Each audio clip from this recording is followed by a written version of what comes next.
गांव की पगडंडी पर एक नौजवान हाथ में लैपटॉप बैग और दूसरे हाथ में पॉपकॉर्न का पैकेट लिए खाता हुआ चला जा रहा था। रास्ते में खेत में कुछ महिलाएं काम कर रही थीं। नौजवान उनके करीब गया और बोला, नमस्ते जी, क्या आप मुझे बताएंगी कि इस गांव में कोई ब्राह्मण का घर है? महिलाओं ने नौजवान को देखते ही लंबा सा घूंघट कर लिया और सब एक साथ खिलखिलाकर हंसने लगी। नौजवान समझ ही नहीं पाया कि ये सब क्यों हंस रही हैं। फिर उसने अपने आप को ऊपर से लेकर नीचे तक देखा, पर वो समझ ही नहीं पाया कि क्या बात है। वो आगे बढ़ा तो दूसरे खेत में भी कुछ महिलाएं काम कर रही थीं। वो उनके करीब गया और जैसे ही नमस्ते किया तो उन महिलाओं ने भी घूंघट किया और खिलखिलाकर हंसने लगीं। अब तो नौजवान सोच में पड़ गया कि आखिर बात क्या है, ये सब क्यों हंस रही हैं मुझे देखकर। उसने अपने कंधे उचकाए और आगे बढ़ने लगा। थोड़ी ही दूर आगे बढ़ा था कि सामने से उसे एक 15-16 साल का लड़का साइकिल से आता हुआ दिखा। नौजवान उसको रोकता उससे पहले ही वो लड़का रुक गया और लड़का भी नौजवान को देखकर ठहाके लगाने लगा। नौजवान ने मन में सोचा, कहीं मैं गलत जगह तो नहीं आ गया। नौजवान ने लड़के से कहा, यहाँ सब पागल रहते हैं क्या? जिसको देखो वही पागलों की तरह हंस रहा है। साइकिल वाला लड़का फिर से हंस दिया और बोल पड़ा, पागल तो थम लाग रिया हो माने, यू के कपड़ा फेर रखे है तमने। अंग्रेजी बाबू हो कि शहर से आया हो के? मैं कहीं से भी आया हूँ, तुझे क्या लेना देना? तू तो ये बता, इस गांव में कोई ब्राह्मण का घर है? नौजवान ने साइकिल वाले लड़के से पूछा। हाँ है ना, सिंदूरा जीजी का घर। वो देखो जो हरा रंग देखे है थमने, वो ही एक घर है बामणों का। उस घर में आटा चक्की लगी है। इतना कहकर साइकिल वाला हंसता हुआ वहाँ से चला गया। नौजवान हरे रंग के घर की तरफ बढ़ गया। वो जब वहाँ पहुँचा तो उस घर में आटा चक्की चल रही थी। बाहर एक बोर्ड लगा था जिस पर खड़िया से हाथ से लिखा था, आटा चक्की पिसाई 1 रुपया किलो। घर का दरवाजा खुला हुआ था, फिर भी नौजवान ने औपचारिकता का परिचय देते हुए दरवाजे की कुंडी खटखटा दी। कुछ ही पल में एक बहुत ही खूबसूरत लड़की आई। करीब 5 फीट 8 इंच की रही होगी। बड़ी बड़ी नीली आंखें, होंठ गुलाबी पंखुड़ियों से लग रहे थे और कमर से भी नीचे लहराते काले बाल। नौजवान उसकी खूबसूरती को ही देखता रहा और भूल गया कि वो यहाँ क्यों आया है। लड़की ने कहा, जी कहिए। नौजवान ने अपनी आंखों को मलते हुए अपने हाथ जोड़े और बोला, जी मेरा नाम जयंत खड़गे है। मैं मुंबई से आया हूँ। मैं फिल्म इंडस्ट्री से हूँ। आपके गांव में हमारे बॉस अविनाश जी की फिल्म की शूटिंग चल रही है और शूटिंग दिन रात चल रही है। बाकी यूनिट के लोग तो खाना खाने शहर चले गए, पर मेरे बॉस ने मुझसे कहा कि देखो गांव में किसी ब्राह्मण का घर हो तो मैं उन्हीं के यहाँ भोजन कर लूँगा। तो मुझे किसी ने बताया कि सिर्फ पूरे गांव में आपका ही घर है, तो मैं यहाँ चला आया। क्या मेरे बॉस के लिए आपके यहाँ भोजन मिल जाएगा? देखिए मेरे बॉस भोजन का पेमेंट कर देंगे। लड़की को जवाब देती उससे पहले ही अंदर से आवाज आई, सिंदूरा ओ सिंदूरा, उड़ायो हैरी। लड़की बिना कुछ जवाब दिए ही अंदर चली गई। 10 मिनट तक जब कोई वापस नहीं आया तो नौजवान पास में रखी सफेद तार से बिनी हुई कुर्सी पर बैठ गया। आटा चक्की का पट्टा फटर फटर की आवाज के साथ तेज स्पीड में भाग रहा था और कमरे में छोटी बड़ी ढेर सारी गठरियों की लाइन लगी हुई थी। शायद उनमें गेहूं ही भरे होंगे। ऐसा लग रहा था जैसे 10-15 दिन की पिसाई एक साथ आ गई हो। थोड़ी ही देर में एक 50-56 साल का एक अधेड़ सामने से आता दिखाई दिया, जिसने सफेद धोती, कमीज और सर में पगड़ी बंधी हुई थी। कपड़े सिर्फ नाम के ही सफेद थे, बाकी उनमें जगह जगह मैल लगा हुआ था। वो खांस रहा था, फिर भी हाथ में सुलगती हुई बीड़ी थी। राम राम जी, आप कौन कठे से आया हो? मैं थाड़े पिछाड़ कोड़ी पायो, अधेड़ ने नौजवान से कहा। नौजवान ने उनको अपनी सारी बात बता दी। अधेड़ बोला, ओहो भागी जी म्हारा, बुल्लिया लाओ जी अपना साहब को, मैं अबार रसोई तैयार करा देव हूँ। अधेड़ ने आवाज लगाई, रे सिंदूरा सुना है के, जरा 2 लोगा का लिए बढ़िया से रसोई तैयार कर दे।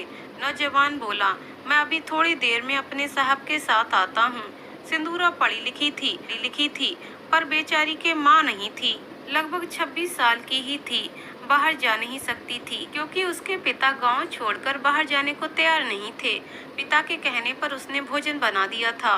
थोड़ी ही देर में चमचमाती कार से एक हैंडसम सा लड़का निकला और अधेड़ की तरफ आया और उसके पैर छूते हुए बोला, काका जी प्रणाम। काका जी, मेरा नाम अविनाश मुदगल है। मैं मुंबई से आया हूँ। आपके गांव में मेरी फिल्म की शूटिंग चल रही है। हमारी भी कई पीढ़ियों ने राजस्थान में ही निवास किया था। आपके घर की खोज इसलिए की कि मैं लहसुन प्याज नहीं खाता, तो सोचा आपके घर भोजन करके भूख मिटा लूं। अधेड़ बहुत खुश हुआ और बोला, फिर तो थम भी बामण का बेटा हो। पर बेटा जी, मारे घरा कुर्सी मेज तो है न, हमने नीचे बैठकर ही भोजन करना होगा। अरे काका जी, मैं जमीन में बैठकर भोजन कर लूंगा। अविनाश ने पास में रखी चटाई को बिछाया और उस पर बैठ गया। अविनाश इस बात से अनभिज्ञ था कि इस घर में कोई लड़की भी होगी। अधेड़ ने आवाज लगाई, अरे सिंदूरा, थाली परोस लिया, मेहमान पधार गया है। अविनाश ने जैसे ही सिंदूरा नाम पुकारा तो सोचने लगा, ये कितना सुंदर नाम है। अभी उसकी सोच से सिंदूरा नाम निकला भी ना था कि सामने गुलाबी सूट पहने, हाथों में थाली लेकर एक सुंदर सी लड़की, जिसके बाल खुले हुए थे और कमर के नीचे लहरा रहे थे। अविनाश की आंख खुली की खुली रह गई। उसने आज से पहले इतनी सुंदर लड़की कभी न देखी थी। वो भूल गया कि वो यहाँ भोजन करने आया है। वो लगातार सिंदूरा को घूरे जा रहा था। उसको ये भी सुध-बुध ना रही कि बगल में लड़की का पिता भी बैठा है। अधेड़ ने अविनाश के कंधे पर हाथ रखा और बोला, जी मौसा, खाना खाओ। अविनाश सकपका गया। उसने सिंदूरा से कहा, थैंक्स सिंदूरा जी। सिंदूरा ने जवाब दिया, मोस्ट वेलकम जी। अविनाश का मन भोजन में कम, सिंदूरा की सुंदरता में ज्यादा लगा हुआ था। अविनाश ने मुंह में निवाला डालते हुए अधेड़ से कहा, काका जी, आपकी बेटी का नाम बहुत सुंदर है। अधेड़ मुस्कुरा दिया और कमीज के जेब से बीड़ी का बंडल निकालकर बीड़ी सुलगा दी। अविनाश ने सिंदूरा से कहा, सिंदूरा जी, आपने बहुत अच्छा भोजन बनाया है। सिंदूरा ने जवाब दिया, थैंक यू सो मच। अधेड़ ने मुंह से बीड़ी का धुआं निकाला और अविनाश से कहा, मारी बेटी अंग्रेजी खूब बोल लेती है जी। अविनाश ने सिंदूरा से कहा कि आप इतना पढ़ी लिखी हैं, फिर भी गांव में क्यों, कहीं जॉब क्यों नहीं करती? सिंदूरा बोली, जी मैंने बीएड किया है और मैं एक ट्रेन टीचर भी हूँ। मेरी सरकारी जॉब भी थी, पर मैं बापूजी को अकेला छोड़कर नहीं जा सकती और बापूजी गांव नहीं छोड़ सकते। बापूजी की ये आटा चक्की है, इसी से हम बाप बेटी का गुजारा हो जाता है। अरे वाह सिंदूरा जी, आप तो बड़ी ही हाजिर जवाब हैं। अविनाश ने सिंदूरा की तरफ देखते हुए कहा। अविनाश भोजन कर चुका था। सिंदूरा लोटे में पानी लिए खड़ी थी। उसने अविनाश के हाथ धुलवाए। तभी अविनाश ने सिंदूरा से कहा, सिंदूरा जी, आप बहुत खूबसूरत हो। ये सुनकर सिंदूरा ने आंखों की घनी पलकों से अपनी नीली आंखों को ढक लिया था। अविनाश ने अधेड़ से कहा, काका जी, आपका और आपकी बेटी सिंदूरा का बहुत बहुत धन्यवाद इतने स्वादिष्ट भोजन के लिए। अविनाश ने अपनी जेब से 2000 का नोट निकाला और अधेड़ के हाथ में रख दिया। दूर खड़ी सिंदूरा को ये बात नागवार गुजरी। हेलो मिस्टर, मैं नहीं जानती कि आपका नाम क्या है, पर इतना जरूर जानती हूँ, आप जैसे बड़े लोगों के पास चाहे कुछ हो या ना हो, पर एटीट्यूड कूट कूट कर भरा होता है। सिंदूरा ने 2000 का नोट अविनाश के हाथ में रखते हुए कहा, ये कोई रेस्टोरेंट नहीं है कि भोजन किया और पैसे फेंक दिए।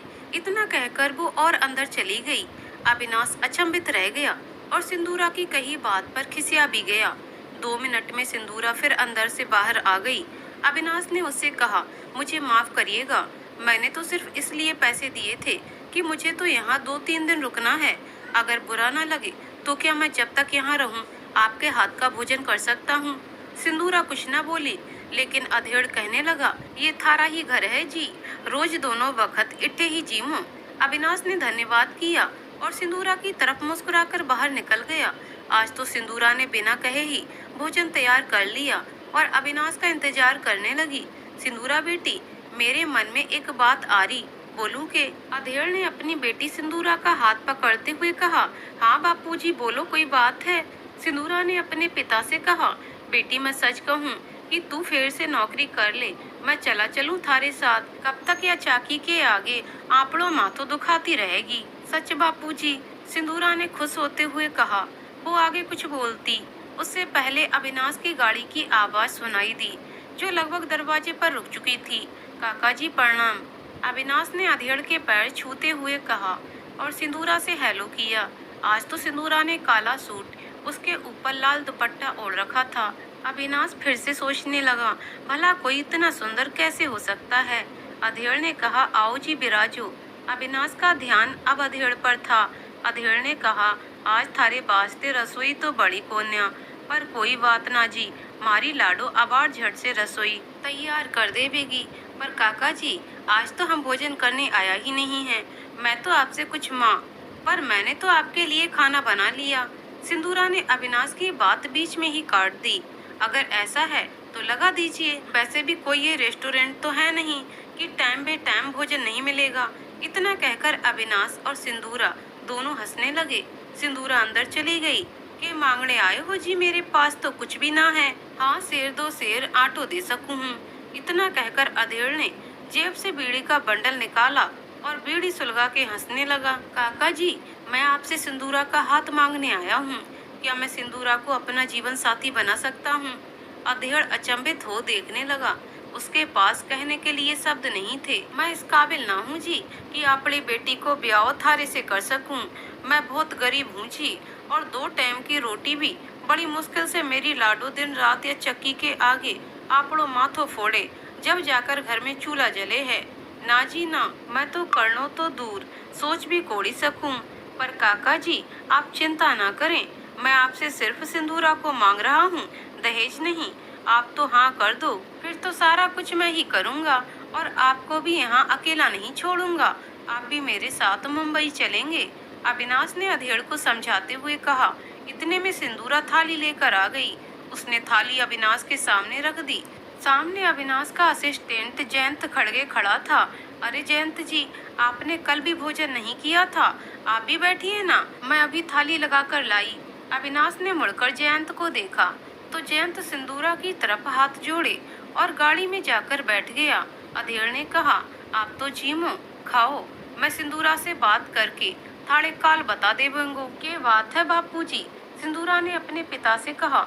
मैं बताता हूँ क्या हुआ, अविनाश ने सिंदूरा की तरफ देखते हुए कहा। अविनाश ने सारी बात सिंदूरा से कह दी। सिंदूरा को सबसे अच्छी ये बात लगी कि शादी के बाद बापूजी मेरे साथ ही रहेंगे। सिंदूरा को ये प्रस्ताव पसंद आ गया। उसने कहा, ठीक है, जैसे बापूजी कहेंगे मैं कर लूंगी। इतना कहकर सिंदूरा अंदर चली गई। मैं यहाँ कोड़ी ना जा सकूं, गांव वाले सोचेंगे कि बेटी को ना जाने किसने दे दी। अविनाश ने कहा, मैं यहीं गांव वालों के सामने ही सिंदूरा से शादी करूंगा। 3 दिन में अविनाश ने गांव में ही अपनी और सिंदूरा की शादी का इंतजाम कर लिया। बड़े धूमधाम से गांव की रीति रिवाज के हिसाब से शादी के बंधन में बंध गया। अविनाश ने अपनी शादी की खबर अपने परिवार को दे दी थी। परिवार वालों को खुशी हुई कि अविनाश ने कम से कम शादी तो करी। सिंदूरा खूबसूरत तो पहले से ही थी, पर अविनाश की ब्याहता बनकर और भी निखर गई थी। सिंदूरा जैसी जीवन साथी पाकर अविनाश बेहद खुश था। आज सिंदूरा को अपने ससुराल जाना था। आज ही जयपुर से फ्लाइट थी। अविनाश और सिंदूरा गाड़ी में बैठ गए। सिंदूरा के पिता आगे ड्राइवर के बगल की सीट पर बैठे थे। कुछ ही घंटों में वो तीनों जयपुर एयरपोर्ट पहुंच गए। सिंदूरा और उसके पिता ने पहली बार एयरपोर्ट देखा था। सिंदूरा ने जैसे ही एयरपोर्ट में एंट्री की, लोग अनायास ही उसको देखने लगे। एयरपोर्ट पे सबसे सुंदर लड़की ने सबका ध्यान अपनी ओर आकर्षित कर लिया। अविनाश ने बोर्डिंग ली और सिक्योरिटी के लिए प्रस्थान कर ही रहे थे कि अधेड़ ने सिंदूरा से कहा, लाडो, मरने तो डर लागे है, मैं शहर के तौर तरीके नहीं जानता। अविनाश मुस्कुराते हुए बोला, बापूजी, आप क्यों डरते हैं, मैं हूँ ना आपके साथ। और फिर तीनों मुस्कुराते हुए आगे बढ़ गए। सिंदूरा ने गौर किया कि शादी के तुरंत बाद ही अविनाश उसके पिता को काका जी की जगह बापूजी कहने लगा था। वो देखती ही आ रही थी कि अविनाश उसके पिता को बहुत सम्मान देता है। वो तीनों मुंबई उड़ान भरने के लिए इंडिगो की फ्लाइट में बैठ गए। शाम 7:30 बजे छत्रपति शिवाजी टर्मिनल 2 पर सिंदूरा, अविनाश और सिंदूरा के पिता जहाज से उतर गए। अविनाश ने अपने आने की सूचना पहले ही अपने परिवार को दे दी थी। एयरपोर्ट पार्किंग में चमचमाती गाड़ी खड़ी थी, जिसका रंग भी सिंदूरी ही था।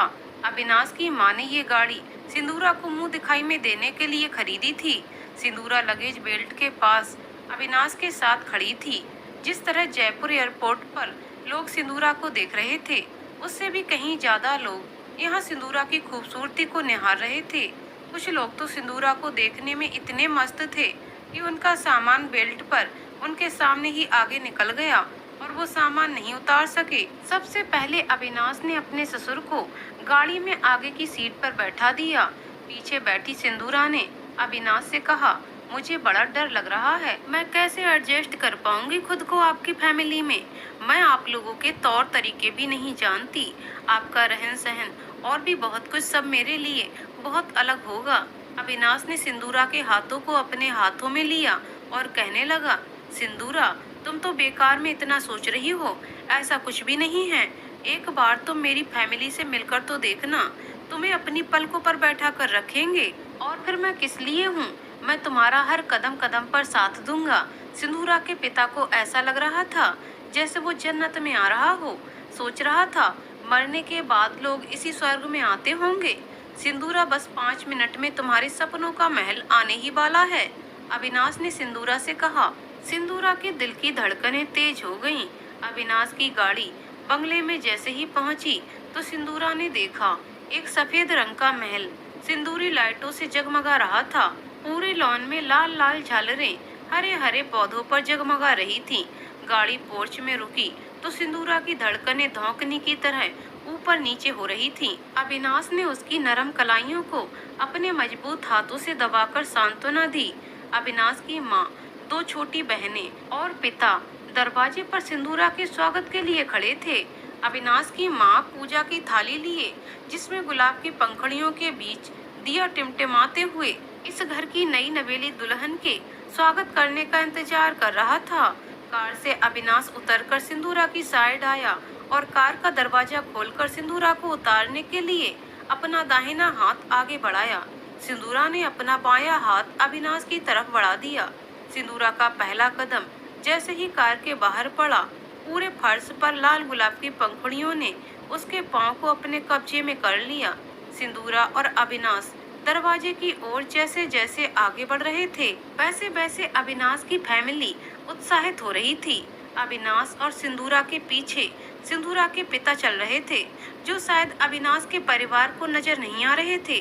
वैसे तो सिंदूरा के पिता नए कपड़े पहने थे और हाथ में एक हरे रंग का झोला लिए थे, जिस पर खैनी खाते हुए किसी फिल्मी हीरो की फोटो लगी थी।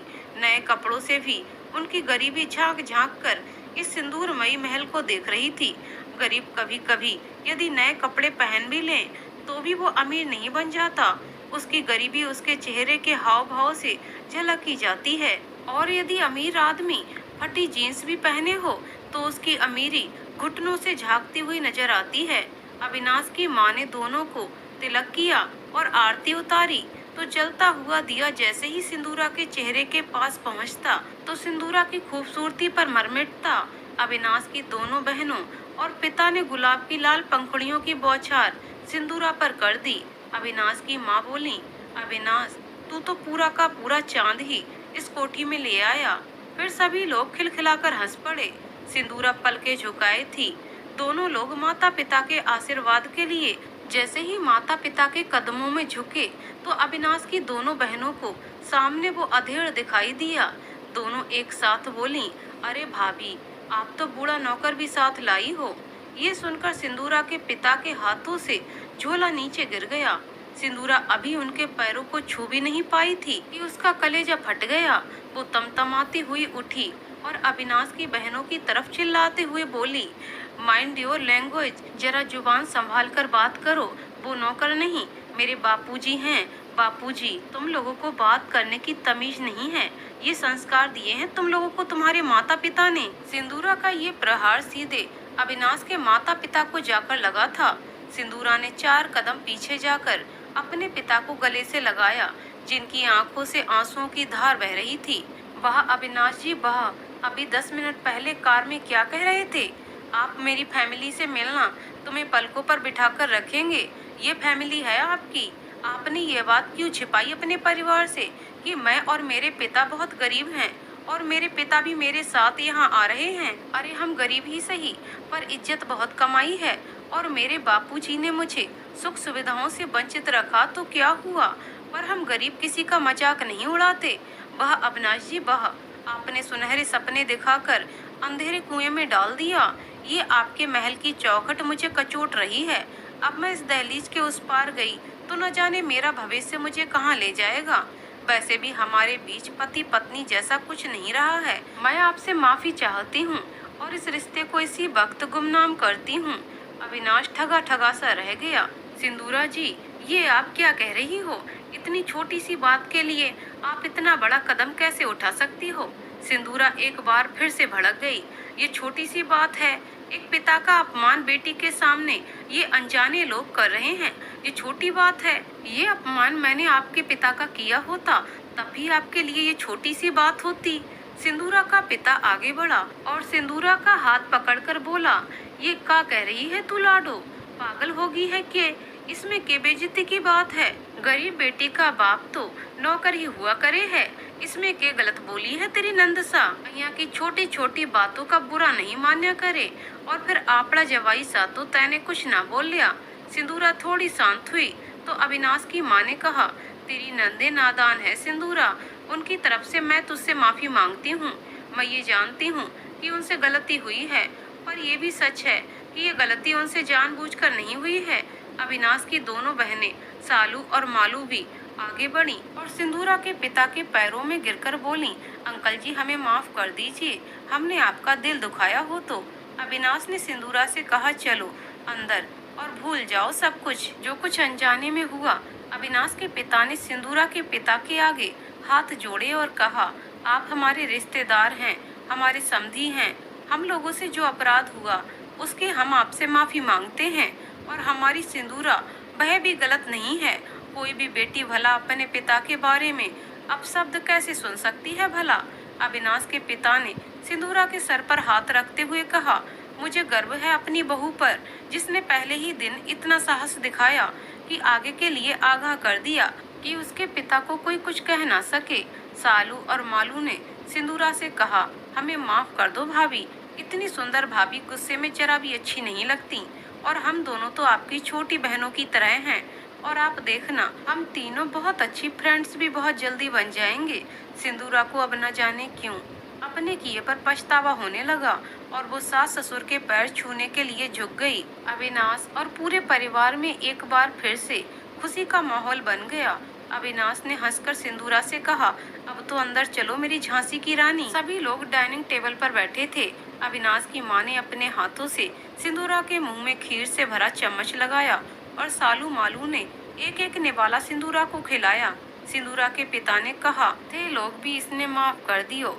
सभी लोग एक साथ मुस्कुरा दिए। जयंत खड़गे, अविनाश का असिस्टेंट, वो अक्सर सुबह के टाइम अविनाश को लेने आता ही था। अविनाश की शादी से पहले भी उसका आना जाना लगा रहता था। क्योंकि सबसे पहले गांव में सिंदूरा को उसी ने देखा था, तो वो भी सिंदूरा की खूबसूरती पर मर मिटा था। वो पहले ही दिन से अपना दिल सिंदूरा को दे बैठा था। आज जैसे ही जयंत अविनाश के ड्राइंग रूम में आया तो सामने ही उसको सिंदूरा दिख गई। सिंदूरा की सुंदरता ही तो थी उसको अन्य लोगों से भिन्न करती थी। आज सिंदूरा ने फिरोजी साड़ी पहनी थी और उसके खुले काले बाल फिरोजी साड़ी पर ऐसे लहरा रहे थे जैसे आसमान में काले बादल उमड़ घुमड़ रहे हों। जयंत अंदर ही अंदर सोच रहा था, काश ये खूबसूरती उसके हिस्से में आती। सिंदूरा ने जब जयंत को देखा तो उसकी तरफ बढ़ती हुई बोली, हेलो जयंत जी, कैसे हैं आप? इतना सुनते ही जयंत हड़बड़ाकर सोफे से उठ खड़ा हुआ। गुड मॉर्निंग मैडम, मैं अच्छा हूँ, आप कैसी हैं? और हमारे साहब का ये राजमहल आपको कैसा लगा? और आपका मन तो लग ही गया होगा। और हमारे काका जी कैसे हैं? जयंत ने तो प्रश्नों की एक साथ झड़ी लगा दी। सिंदूरा ने बस सारी बातों का एक ही उत्तर दिया, जयंत जी सब कुछ ठीक है, आपके साहब बॉस रूम में हैं, अभी नीचे आते ही होंगे। जयंत सोच रहा था, इतने प्रश्नों का उत्तर देने में जितना टाइम लगेगा उतनी देर में मैं इस खूबसूरती को जी भरकर देख सकूंगा, पर ऐसा हो न सका। सिंदूरा डाइनिंग टेबल की तरफ चली गई, जहां घर के नौकरों ने पहले से ही सब तैयारी कर रखी थी। फिर भी सिंदूरा बहू होने के नाते टेबल पर रखे नाश्ते को इधर से उधर कर रही थी। सालू और मालू खिलखिलाती हुई जीने से उतर रही थीं। सिंदूरा के करीब आते ही सालू ने उसको पीछे से पकड़ लिया और गुदगुदी करती हुई बोली, गुड मॉर्निंग मेरी लाडो भाभी। सिंदूरा मुस्कुरा दी और बोली, ये लाडो कहना कहाँ से सीखी तू? अरे वो अंकल जी यानी आपके डैड यही कहते हैं ना आपसे। तो मैंने उन्हीं से सीखा है। और फिर तीनों एक साथ हंसने लगीं। सिंदूरा एक बार फिर जयंत के करीब गई और उससे कहा, जयंत जी आप भी ब्रेकफास्ट कर लीजिए, मैं यहीं भिजवा देती हूँ। जयंत को एक बार फिर से सिंदूरा से बात करने का मौका मिल गया। वो हंस हंस के बात कर रहा था। सिंदूरा भी उसकी बात का जवाब हंसते हुए दे रही थी। हालांकि सिंदूरा यही कह रही थी कि आपने गांव में भी मेरे हाथ का बना कुछ भी नहीं खाया और यहाँ भी इनकार कर रहे हैं। इसी बात को लेकर जयंत और सिंदूरा हंस रहे थे और ये बात सालू और मालू को तीर की तरह चुभ गई और दोनों आपस में घुसर फुसर करने लगी। हाउ चीफ, यार देखो जरा महारानी को कैसे मुंह लगा रखा है दो कौड़ी के असिस्टेंट जयंत को। सालू मालू सिंदूरा के सामने कुछ और रहती थी और पीठ पीछे कुछ और। यही हाल अविनाश के माता पिता का था। पहले दिन की घटना सभी घर वालों के दिलो दिमाग में बैठ गई थी। बस एक अविनाश ही ऐसा था कि समझ रहा था कि उसके घर वाले उस घटना को भूल गए, पर उसकी ये गलतफहमी थी। सालू और मालू ने कहा, लगता है ये ढिंडोरा सिंदूरा का इससे पुराना याराना है। इसके गांव में शूटिंग जो हुई थी, लगता है ये दोस्ती वहीं की है। सालू और मालू जब अकेले रहती तो सिंदूरा को ढिंडोरा ही कहकर बुलाती थी। सभी लोग नाश्ते की टेबल पर थे। अविनाश ने जयंत को अपने पास बुला लिया और बोला, सब कुछ रेडी है ना? और मैंने जो गेस्ट की लिस्ट दी थी वो एकदम परफेक्ट है। उसी के हिसाब सभी को इनवाइट कर दो और ध्यान रखना ये मेरी और सिंदूरा की शादी की पार्टी है, किसी भी चीज की कमी नहीं होनी चाहिए। वाओ वाओ वाओ, सालू और मालू खिलखिला उठी। भैया तुमने पहले क्यों नहीं बताया कि शाम को पार्टी है? हम लोगों को कितनी तैयारी करनी होगी, कैसे हो पाएगा शाम तक? अविनाश सिर्फ मुस्कुरा दिया। जयंत ने जाते जाते सभी को झुककर नमस्कार किया और सिंदूरा की तरफ देखकर आंखों ही आंखों में एक नमस्कार का संदेश दे दिया। सालू और मालू की नजर जयंत पर ही टिकी थी। सालू ने अपनी कोहनी से मालू को मारकर ये बताया कि देखो जयंत की आंखों की तरफ। मुंबई के जाने माने बिजनेसमैन और फिल्म इंडस्ट्री के बड़े बड़े कलाकार, मॉडल सिंदूरा और अविनाश की रिसेप्शन पार्टी में आए थे। लाइट म्यूजिक के बीच लोग एक दूसरे से बात कर रहे थे। अविनाश की दोनों बहनों की नजर जब सिंदूरा के पिता पर गई तो उनको लगा आज तो ये बुढ़ा इज्जत की धज्जियां उड़ा देगा। उन्होंने बेटर से कहकर कोल्ड ड्रिंक में बिस्की मिलाकर उनको पिलवा दी। कुछ ही देर में वो निद्रा की आगोश में आ गए तो दोनों ने मिलकर उन्हें गार्ड रूम में लिटा दिया। थोड़ी ही देर में अनाउंसमेंट हुआ कि मिसेज एंड मिस्टर अविनाश आप सभी के बीच आ रहे हैं। जोरदार तालियों के साथ नवविवाहित जोड़े का स्वागत किया जाए। सिंदूरा आज किसी अप्सरा से भी कहीं ज्यादा खूबसूरत लग रही थी। अविनाश के हाथों में हाथ डाले सिंदूरा कदम बढ़ाती जा रही थी। वो जिधर भी निकलती उधर ही लोग अचंभित हो जाते। Producer, director, model, hero, heroine सभी लोग उसकी खूबसूरती की दाद दे रहे थे। जयंत दूर खड़ा ही सिंदूरा को निहार रहा था। चूँकि वो अविनाश का असिस्टेंट था तो काफी लोगों ने उसको अप्रोच किया कि वो मिसेस अविनाश को अपनी फिल्म में लॉन्च करना चाहते हैं। कोई कहता ये मॉडलिंग की दुनिया में धमाल मचा सकती है। पार्टी पूरे सवाब पर थी। सिंदूरा ने आज से पहले ऐसा माहौल नहीं देखा था। हर कोई अविनाश से सिंदूरा की तारीफ करता। बहुत से लोगों ने अविनाश से ही बोल दिया कि सिंदूरा इंडस्ट्री में धमाल मचा सकती है। अविनाश मुस्कुरा भी रहा था और खिसिया भी रहा था। सिंदूरा की नजरें इन सबके बीच अपने पिता को तलाश कर रही थीं, पर वो कहीं नजर नहीं आ रहे थे। सिंदूरा से जब कोई मिलने आता उस पल वो अपने बापू को भी भूल जाती।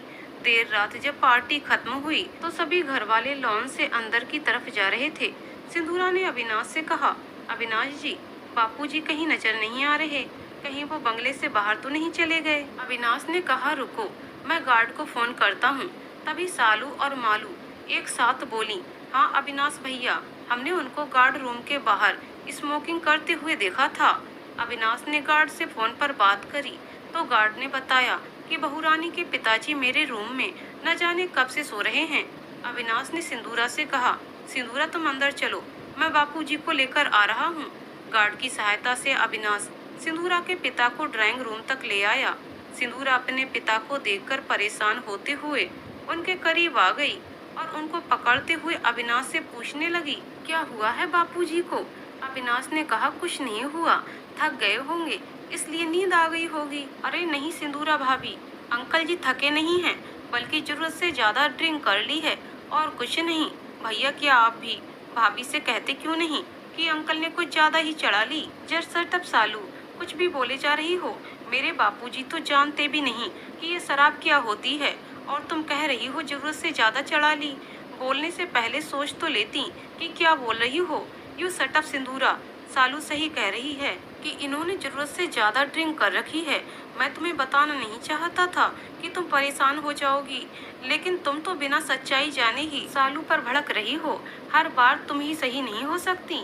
इस बार अविनाश सिंदूरा पर भड़क उठा। पर ये सच है अविनाश जी, मेरे बापू ड्रिंक नहीं करते। हम लोगों की इतनी कमाई नहीं होती थी कि एक गरीब पिता अपनी जवान बेटी के सामने शराब पीकर आए। जब पूरे परिवार ने देखा कि अविनाश का मूड पार्टी के बीच से ही डिस्टर्ब था और इस वक्त लोहा भी गर्म है, तो क्यों न चोट मारी जाए। सालू ने सिंदूरा की बात का जवाब दिया, आप सही कह रही हो भाभी, इतनी महंगी शराब भला गरीब कहाँ से पिएगा। पर यहाँ कौन सी अंकल जी को खरीद कर पीनी थी, यहाँ तो फ्री की ही है, सो पी ली होगी बेचारों ने। अविनाश ने पार्टी में देखा, हर कोई सिंदूरा को ही देख रहा था। कुछ अच्छी नजरों से देख रहे थे तो कुछ लोगों की नजरों में एक अजीब सी हवस थी। मुझे तो कोई पूछ ही नहीं रहा था, इस वजह से उसका मूड खराब था और वो सिंदूरा पर भड़क उठा। सभी अपने अपने कमरों में चले गए। अविनाश भी धड़धड़ाते हुए सीढ़ी चढ़ते हुए अपने कमरे में चला गया। अब सिंदूरा और उसके पिता ही वहाँ रह गए थे। सिंदूरा अपने पिता को सोफे पर लिटाना चाहती थी, पर वो कोशिश करने के बाद भी उनको सोफे पर नहीं लिटा सकी। तभी जयंत खड़गे अंदर आया, जो कि अभी लॉन में ही था। टेंट और अन्य लोगों का हिसाब करने के बाद वो अंदर इसलिए आया था कि अविनाश को बोल दे कि अब मैं घर जा रहा हूँ। पर यहाँ सिंदूरा को रोते देखा तो उसकी मदद करने लगा। जयंत ने ये भी बताया कि सालू और मालू आपके पिता को लेकर गार्ड रूम की तरफ पार्टी शुरू होने से पहले जा रही थी। मैं जल्दी में था इसलिए पूछ नहीं सका। जयंत ने सिंदूरा के पिता को अपनी गोद में उठाकर सोफे पर लिटा रहा था। तभी ऊपर से सालू ने ड्राइंग रूम में झांकते हुए जयंत से कहा, अरे ओ आशिक, तू यहाँ अकेले में भाभी के साथ क्या कर रहा है। जयंत ने सालू को कोई जवाब नहीं दिया, सिंदूरा की तरफ हाथ जोड़कर अपने घर चला गया। सालू की बात सिंदूरा के दिमाग को डिस्टर्ब कर रही थी कि सालू ने जयंत को आशिक क्यों कहा। सिंदूरा अपने पिता के करीब बैठी थी, उन तमाम बातों के बारे में सोच सोच कर परेशान थी। कितना मुश्किल होता है किसी दूसरे के यहाँ अपने आप को व्यवस्थित करना। बापूजी को शराब पिलाने का मकसद मैं पूरी तरह समझ गई। बापूजी पार्टी में न आए इसलिए इनको गार्ड रूम में सुला दिया, वो भी शराब पिलाकर। आज शराब पिलाई, कल को ये जहर भी दे सकते हैं। इन ऊंचे महलों वाले लोग गरीब के साथ कब क्या कर दें, कोई भरोसा नहीं। सिंदूरा तमाम उलझनों में उलझी हुई थी। पूरी रात गुजर गई, न अविनाश नीचे आया न उसका कोई घर वाला। सिंदूरा के पिता की जब आंख खुली तो उसने पूछा, के बात है सिंदूरा, तू इतनी परेशान काई को लागे है। कुछ ना बापूजी, थे नहाए धोए लियो, मैं परेशान कोड़ी। सिंदूरा के पिता ने बीड़ी जलाई और वहाँ से चले गए। तभी अविनाश जीने से उतरकर सिंदूरा के कंधे को पकड़कर बोला, I am sorry Sindura, don't touch me. रात को पूरी बात भी नहीं जानी समझी और मुझ पर पूरे परिवार के सामने चिल्लाने लगे। सिंदूरा ने अविनाश के हाथों को अपने कंधों से हटाते हुए कहा, मैं यहाँ आपकी अर्धांगिनी बनकर आई हूँ मिस्टर अविनाश, और आप ही मेरी इज्जत तार तार करोगे अपने परिवार वालों के सामने। इसकी मुझे उम्मीद नहीं थी। आपको पता है बापूजी को शराब आपकी बहनों ने पिलाई और गार्ड रूम में बेहोशी की हालत में सुला आई। अभी सिंदूरा आगे कुछ कहती उससे पहले सालू और मालू तालियां बजाती हुई जीने से उतर रही थीं। वहीं से बोलती जा रही थीं, वाह भाई वाह, क्या बात है Dhindora, I mean so called सिंदूरा। ये सच है कि हमने उस देहाती बुढ़े को गार्ड रूम में सुलाया, पर ये नहीं बताया कि क्यों। मैं बताती हूँ भैया आपको। पहले जयंत ने इसके पिता को जमकर शराब पिलाई, फिर जब वो नशे में बड़बड़ाने लगा, जयंत जी थोड़ी और पिला दो, थोड़ी और पिला दो। तब जयंत ने देखा ये बेकाबू हो गया तो उसको वहीं छोड़कर मेहमानों के साथ व्यस्त हो गया। फिर मुझे और मालू को बुढ़े पर तरस आया तो उसको गार्ड रूम में सुला दिया। इसमें क्या खता कर दी हम बहनों ने। अविनाश अपनी बहनों पर चिल्लाने लगा, ये क्या लगा रखा है बुढ़ा बुढ़ा, कि अपनी तमीज भूल गई तुम लोग। इतना शोर शराबा सुनकर अविनाश के माता पिता भी आ गए। सालू बहुत ही तेज तर्रार लड़की है। उसने अपने भाई से कहा, बाहरे मेरे भैया, कितना भोला है तू। मुझ पे चिल्लाने से पहले अपनी इस खूबसूरत बीबी से पूछ कि ये रात भर अपने आशिक जयंत के साथ यहाँ क्या कर रही थी। सिंदूरा ने अपना आपा खो दिया और इतनी तेज से चीखी कि उसकी साड़ी का पल्लू उसके कंधे से गिर गया। उसके दोनों हाथों के पंजे अब एक कसी मुट्ठी बन गए थे। उसकी बड़ी बड़ी नीली आंखें लाल हो गईं। उसके खुले बाल अनायासी उसके वक्ष स्थल पर आ गए। बदतमीज लड़की, तेरी इतनी हिम्मत कि तू मेरे चरित्र पर उंगली उठाए। तू मुझे बताएगी कि मेरा कैरेक्टर क्या है? तुझे फाड़ के रख दूंगी अगर एक शब्द भी तूने जुबान से निकाला। सालू सहित पूरा परिवार चार चार कदम पीछे हट गए। सिंदूरा का ये चंडी रूप देखकर मेरे चरित्र को ललकारने से पहले तू खुद को देख, तू क्या है? जयंत रात को यहाँ क्यों आया था? ये अविनाश का इशू है, तेरा नहीं। अगर मैं कहूँ वो तेरे कमरे से निकलकर आया था तो तुझे कैसा लगेगा? अविनाश की माँ ने सिंदूरा की तरफ उंगली उठाते हुए कहा, एनफ, इच एनफ, चुप करो। सिंदूरा, शर्म करो। अपनी ननद के बारे में ऐसी बात कहते शर्म नहीं आई तुझे? बहा मम्मी बहा, आपकी बेटी बेटी है और दूसरे की बेटी चरित्रहीन। आपका भी क्या लॉजिक है? आपकी नज़र में मैं किसी की बेटी नहीं हूँ, मेरा कोई चरित्र नहीं है। तेरा चरित्र तो तूने पहले ही दिन दिखला दिया था। अविनाश के पिता ने कहा। पूरे परिवार ने सिंदूरा को घेर लिया। अविनाश बुत बना खड़ा रहा। बह पापा जी बह, इतना दोगलापन मैंने कभी नहीं देखा। क्या बोला था आपने कि मुझे गर्व है अपनी सिंदूरा बहू पे? क्या वो गर्व करना नाटक था? आज असलियत दिखा रहे हो अपनी। सिंदूरा, तमीज से बात करो पापा जी से। संस्कारों की दुहाई देने वाली खुद भूल गई कि संस्कार क्या होते हैं। भूल गई अपनी औकात। तुम क्या थी? आज पता चला तुम जरूरत से ज्यादा बदतमीज हो। निकलो यहाँ से। नाली के कीड़े नाली में ही मरना पसंद करते हैं, अविनाश ने सिंदूरा से कहा। सिंदूरा का कलेजा फट गया। अविनाश की इस तरह की बात सुनकर उसने बस अविनाश से इतना ही कहा, तुम एक दिन बहुत पछताओगे। मैं तो इसी वक्त चली जाऊंगी, पर ध्यान रखना मेरी बात। मेरे चरित्र पर उंगली उठाने वालों को ईश्वर माफ नहीं करेगा। मैंने आज तक अविनाश के अलावा मैंने अपने दिल और दिमाग में किसी को जगह नहीं दी। मेरी बददुआ तुम लोगों का पीछा कभी नहीं छोड़ेगी। जयंत खड़गे की नजरें सिंदूरा को ढूंढ रही थीं। वैसे तो वो कल हुई पार्टी का हिसाब किताब करने आया था, लेकिन सिंदूरा उसे अक्सर दिख जाया करती थी। अविनाश ने जयंत से कहा, कल पूरी रात तू घर नहीं गया था? ऐसा कौन सा काम था यहाँ जो तूने पूरी रात यहाँ गुजार दी? मैं तो अभी अपने घर से ही आ रहा हूँ। भला मैं यहाँ पूरी रात क्यों रुकता? हाँ, मैं रात जाते वक्त आपसे मिलने जरूर आया था, ये कहने कि काम खत्म हो गया है और मैं घर जा रहा हूँ। लेकिन सिंदूरा मैडम ने बोला कि आप ऊपर सोने के लिए चले गए, तो मैं सिंदूरा मैडम को ही बताकर घर चला गया था। अविनाश ने तड़ाक से एक थप्पड़ जयंत के गाल पर जड़ दिया। साले, तेरी ये औकात कि तू मेरी बीबी का नाम ले। अविनाश ने जयंत की कॉलर पकड़ी और कहा कि तूने मेरे ससुर को इतनी ज्यादा दारू पिला दी कि वो रात भर बेहोश पड़ा रहा। जयंत बोला, सर मैं भला उनको दारू क्यों पिलाऊंगा? दारू तो आपकी दोनों बहनों ने वेटर से कहकर उनको कोल्ड ड्रिंक में मिलाकर पिलाई थी। सर, मैंने खुद देखा, आपकी बहनें उनको गार्ड रूम में ले जा रही थीं। सालू और मालू ने जब देखा कि अविनाश जयंत की धुनाई कर रहा है, तो वो दोनों सीढ़ियों से उतर रही थीं।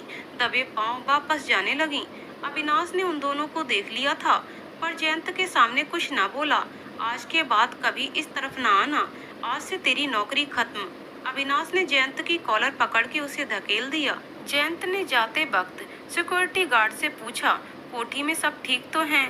गार्ड ने बताया, अभी अभी मेम साहब और उनका पिताजी हमेशा के लिए अपने गांव चला गया। जयंत समझ गया कि रात को जरूर कुछ तमाशा हुआ होगा। कोठी में जयंत ने अपनी बाइक उठाई और रेलवे स्टेशन की तरफ दौड़ा दी, लेकिन रास्ते में ही उसको सिंदूरा और उसके पिता दिख गए। उसने सिंदूरा से अभी अभी उसके साथ जो कुछ भी अविनाश ने किया सब कुछ बता दिया। सिंदूरा ने कहा, जयंत जी, हम लोग हमेशा के लिए गांव जा रहे हैं। बहुत देख ली आपके साहब की रईसी। नहीं मैडम, आप कहीं नहीं जा रही। आपके लिए तो बहुत ऑफर हैं। इंडस्ट्री में काम करने के लिए आपको कहीं जाने की जरूरत नहीं है। जयंत ने सिंदूरा को बताया कि मैं आज ही कॉन्ट्रैक्ट आपको साइन करा सकता हूँ। लेकिन जयंत जी, भला मैं कैसे ये काम कर पाऊंगी? आप फिक्र ना करें, मैं सब करूँगा। वैसे भी अविनाश सर ने मेरी नौकरी ले ली। आप लोग चलिए मेरे घर और आराम से रहिए। सिंदूरा ने कहा, ये तो संभव ही नहीं कि मैं आपके साथ आपके घर में रहूं। सिंदूरा के दिमाग में सालू की कही हुई बात घूम गई कि उसने जयंत को मेरा आशिक बोला था। सिंदूरा ने कहा, आई एम वेरी सॉरी, पर मैं आपके घर रुक नहीं सकती। लेकिन आप मेरी मदद ही करना चाहते हैं तो मुझे किसी धर्मशाला या होटल में ठहरा दीजिए। मैं काम मिलने तक रुक लूंगी। सिंदूरा ने अपने हाथ से सोने के 2 कंगन निकाले जो कि उसकी खुद की कमाई के थे। अपनी शादी के लिए बनवाए थे उसने सोचा, जब शादी ही ना बची तो वो ये कंगन का क्या करेगी। जयंत ने कहा, इसकी जरूरत नहीं है सिंदूरा जी। मेरे होते हुए आपको ये कंगन बेचने पड़े तो मेरे रहने का क्या फायदा। आप इन कंगनों को रखो और अभी जितना भी होटल में रहने का खर्च है वो मैं कर दूंगा। उधार समझ लीजिए, आप वापस कर दीजिएगा। जयंत ने सिंदूरा और उसके पिता को होटल में रुकवा दिया और उसी दिन इंडस्ट्री से जो ऑफर कल रात पार्टी में आए थे उनसे बात करके 10 कॉन्ट्रैक्ट सिंदूरा के साइन करवा दिए। साइनिंग अमाउंट भी सिंदूरा के हाथ में रख दिया। सिंदूरा ने ऑडिशन देना शुरू किए तो वो रातों रात एक बड़ी मॉडल बन गई। 2-4 बार में ही सिंदूरा ने कैमरा फेस करना सीख लिया। कुछ ही दिनों में सिंदूरा ने एक फ्लैट किराए पर ले लिया। अविनाश और उसके परिवार ने जब सिंदूरा को मैगजीन के कवर पेज में देखा तो उनके होश उड़ गए। एक दिन पेपर में सिंदूरा का इंटरव्यू छपा तो उस पेपर ने अविनाश और उसके परिवार की धज्जियां उड़ाई गई थीं। इंडस्ट्री ने अविनाश को काम देना बंद कर दिया। बदनामी के डर से अविनाश ने घर से निकलना बंद कर दिया। अविनाश के घर में रुकने से घर में क्लेश चालू हो गए थे। उधर सिंदूरा को खूब काम मिलना शुरू हो गया। जयंत अब अविनाश का नहीं, सिंदूरा का मैनेजर बन गया था। अविनाश अब साथ डिप्रेशन से गुजरने लगा। एक तरफ सिंदूरा की कामयाबी जो कि अविनाश और उसके परिवार को रास नहीं आ रही थी, एक दिन अविनाश को फालिज मार गई। अब वो पूरी तरह से टूट चुका था। अविनाश का कैरियर लगभग डूब ही गया था। फालिज अटैक के बाद वो लगभग टूट सा गया था। माता पिता और बहनें भी उसका ख्याल नहीं रखते थे। उधर सिंदूरा का कैरियर छलांगे मार रहा था। हर एक की जुबां पर सिंदूरा ही सिंदूरा था। आलीशान बंगला, कई गाड़ियां और नौकर चाकर की कोई कमी नहीं थी। सिंदूरा के पिता का हुलिया कब का बदल गया था। अब वो बीड़ी की जगह सिगार पी रहे थे। जयंत जी, आप हर वक्त इतना परेशान क्यों रहते हैं? सिंदूरा ने जयंत से पूछा। मैंने तो कितनी बार कहा है आपको एक असिस्टेंट रख लीजिए, पर आप सुनते ही नहीं। इतने काम का बोझ अच्छा नहीं। जयंत कैसे कहता कि उसको काम का बोझ नहीं, बल्कि वो तो सिंदूरा के प्यार में पागल था। ये एक तरफा मोहब्बत का सिलसिला तभी शुरू हो गया था जब उसने गांव में पहली बार सिंदूरा को देखा था। जी सिंदूरा मैम, ऐसी कोई बात नहीं है, मैं एकदम ठीक हूँ। जयंत ने सिंदूरा से कहा। Sindura, I want to go to the village for few days. Sindura के पापा ने मुंह में सिगार लगाते हुए कहा। वो महंगे और शानदार कपड़ों में थे, गले में टाई और हाथ में सोने का चमकता हुआ ब्रेसलेट पहने थे। सिंदूरा ने पलटकर देखा तो उसके पिता उसकी तरफ ही आ रहे थे। सिंदूरा ने उनके करीब जाकर उनके गले में अपनी बाहों का हार डालते हुए मुस्कुराकर कहा, ओ यस डैड, व्हाई नॉट। बताइए आपको कब जाना है, मैं जयंत को बोलकर टिकट करवा देती हूँ।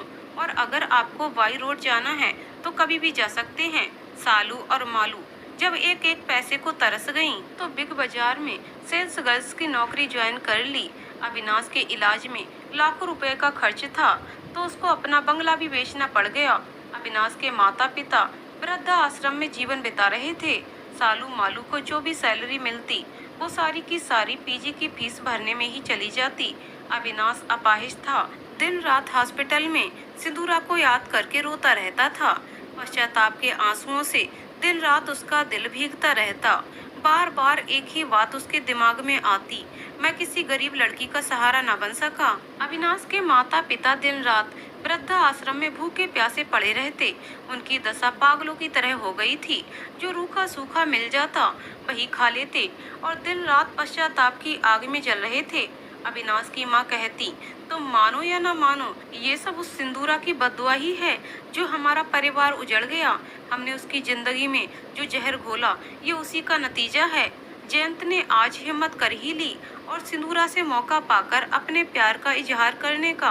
संडे का दिन था। सिंदूरा अपने लॉन में बैठी थी। सामने मेज पर कॉफी रखी थी। सिंदूरा कॉफी की चुस्की के साथ अपने हाथ के नाखूनों की गोलाई का सेफ दिलवा रही थी। उसकी मेकअप आर्टिस्ट उसके हाथों के नाखूनों को ठीक कर रही थी। जयंत सिंदूरा के करीब आया और हाथ में पेन और डायरी खोलकर खड़ा हो गया। सिंदूरा ने उसे देखा तो मेकअप आर्टिस्ट से अपना हाथ छुड़वा लिया। मेकअप आर्टिस्ट अंदर चली गई। आइए जयंत जी, आज भी कहीं मीटिंग फिक्स है क्या? सिंदूरा ने जयंत से कहा। जी मैडम, आज आपको शाकुंतलम वृद्धा आश्रम में उसकी नई बिल्डिंग का इग्नोरेशन करना है। दूसरा लोअर पेरेल में बिग बाजार में हांगकांग की एक मोबाइल कंपनी के शोरूम का इग्नोरेशन के लिए जाना है। जयंत जी, आप एक काम करिए, अकाउंट मैनेजर को बोलकर वृद्धा आश्रम के नाम 25 लाख का एक चेक बनवा लीजिए चैरिटी के लिए, और अगले 3 दिन के सारे अपॉइंटमेंट कैंसिल कर दीजिए क्योंकि मुझे डैड को लेकर विलेज जाना है। वो काफी दिनों से कह रहे हैं। सिंदूरा इतना कहने के बाद कुर्सी से उठकर अंदर जाने लगी। तभी जयंत ने सकुचाते हुए सिंदूरा को रोक लिया। मैडम, मैं आपसे कुछ कहना चाहता हूँ। मैं बहुत दिन से इस बोझ को लेकर घूम रहा हूँ। सिंदूरा ने पलटकर जयंत की तरफ देखा। कहिए जयंत जी, क्या बात है? Madam, I love you, I like you, I want you, marry with you. Jayant ने एक ही सांस में सब कुछ कह डाला। सिंदूरा ने अपने दोनों कंधे झुकाते हुए ताली बजाई और जोर से हंसने लगी। Are you mad? Jayant ji, ये क्या बचकाना मजाक है? आप क्या कह रहे हो? जानते भी हो, आपको पता नहीं कि क्या मैं एक शादीशुदा लड़की हूँ और मेरे अविनाश के बीच कोई तलाक नहीं हुआ है, और तलाक लेने या देने की मेरे दिमाग में कभी आया भी नहीं और ना आएगा। मैं भले ही उनसे अलग हूँ और कितनी ही बड़ी स्टार हूँ, पर मैं ये कभी नहीं भूलती कि मैं अविनाश की ब्याहता हूँ। उसने या उसकी फैमिली ने मेरे साथ कुछ भी किया हो, पर मुझे ब्याह कर तो अविनाश ही मुंबई लाया था। मैं कैसे भूल जाऊँ कि मैं अगर अविनाश की ब्याहता न होती तो मुंबई कैसे आती और कैसे इस मुकाम तक पहुँचती। माना कि आपने मेरी बहुत मदद करी थी, पर इसका ये मतलब नहीं कि मैं आपसे शादी करके मेरे चरित्र पर लांछन लगाने वालों की बात पर मोहर लगा दूं। नहीं जयंत जी, नहीं, मैं ऐसा सोच भी नहीं सकती, और आपको तो मैं पहले दिन से ही अपना बड़ा भाई मानती आई हूँ। जयंत के शरीर का सारा खून सूख गया और खिसियाते हुए गर्दन झुका के सिंदूरा के सामने हाथों को जोड़कर बोला, मुझे माफ कर दीजिए मैडम, मुझे माफ कर दीजिए। शाकुंतलम वृद्धा आश्रम में जैसे ही सिंदूरा पहुंची तो उसके सास ससुर को पता चल गया कि सिंदूरा ही नई बिल्डिंग में आई है, तो दोनों लोग लड़खड़ाते हुए वहां पहुंच गए। सिंदूरा ने फीता काटा, फिर 25 लाख का चेक वहां के मैनेजर को दिया और लौटने लगी। तभी अविनाश के माता पिता उसके पैरों में गिर गए और गिड़गिड़ाने लगे, हमें माफ कर दो बहू सिंदूरा। सिंदूरा ने जब अपना नाम सुना तो अचंभित हो गई। उसने दोनों बुजुर्गों को अपने हाथों से उठाया तो देखा उनकी आंखों से आंसुओं की धार बह रही थी। उसको समझते देर न लगी। सिंदूरा ने मैनेजर से कहकर उनको अपनी गाड़ी में बिठाया और उनको अपने साथ लेकर जाने लगी तो पत्रकारों ने सिंदूरा को घेर लिया और 1000 तरह के सवालों की झड़ी लगा दी। सिंदूरा ने बस इतना ही कहा, ये मेरे सास ससुर हैं, मैं इन्हीं को लेने आई हूँ। सालू और मालू भी इसी तरह बिग बाजार में सिंदूरा को पकड़कर रोने लगी और बहुत गिड़गिड़ाने लगी। सिंदूरा ने उन दोनों के सर पे हाथ फेरा और उनको भी अपनी गाड़ी में बैठाकर घर ले आई। सिंदूरा जानती थी कि अविनाश किस हॉस्पिटल में है। अपने पूरे परिवार को लेकर वो अविनाश के पास गई। अविनाश सिंदूरा को देखते ही बच्चों की तरह फपक फपक कर रोने लगा। सिंदूरा ने उसे अपने आंचल से ढककर गले लगा लिया और उसके बालों में हाथ फेरते हुए खुद भी रोने लगी। अविनाश को डिस्चार्ज कराने के बाद पूरा घर एक बार फिर से खुशियों से भर गया। सभी लोग पश्चाताप के आंसू बहा रहे थे। सिंदूरा ने सभी को माफ कर दिया था। सिंदूरा अविनाश को लेकर अमेरिका चली गई, वहां उसका इलाज कराया और जल्द ही अविनाश स्वस्थ हो गया और सभी लोग अपने परिवार के साथ खुशी खुशी रहने लगे। तो दोस्तों, आपको कहानी कैसी लगी कमेंट करके जरूर बताइएगा। कहानी पसंद आई हो तो वीडियो को लाइक शेयर करें और चैनल को सब्सक्राइब करें। कहानी को पूरा सुनने के लिए बहुत बहुत धन्यवाद दोस्तों।